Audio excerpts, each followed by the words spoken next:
So potentially this Turkish incursion into northeastern Syria is very good news for ISIS.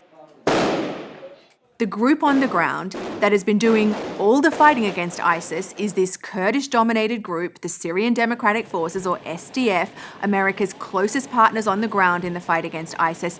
They are the targets of this Turkish incursion. And now they're busy fighting against Turkish forces instead of continuing to fight against ISIS. So when we were there in June 2018, the so-called caliphate or so-called Islamic State still existed. I mean, it was under pressure. It had shrunk a lot. The Syrian Democratic Forces, or SDF, were clearly doing their work. The end was nigh for the so-called Islamic State. How many ISIS fighters have you and your American partners killed, roughly? It's really difficult to give you an accurate number, but I would imagine the rough number would be around 20,000.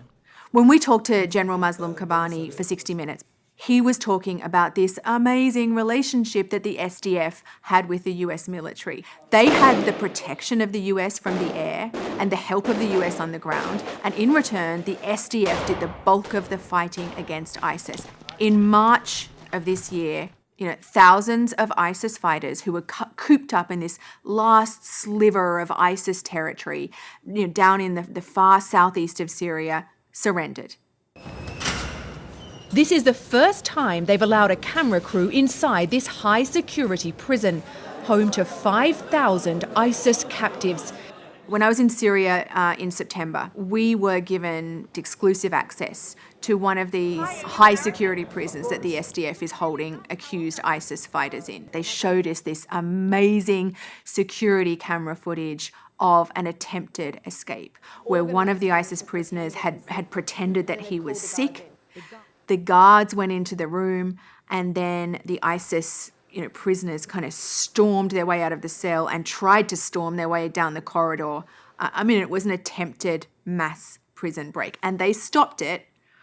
But the fear is that it's much easier to do that when the SDF don't have the resources to properly guard those prisons. The SDF say that they're holding around 12,000 accused ISIS fighters, including, they say, 4,500 foreigners. The Turks are saying that part of their mission in going into Syria is that they'll look after those ISIS prisoners.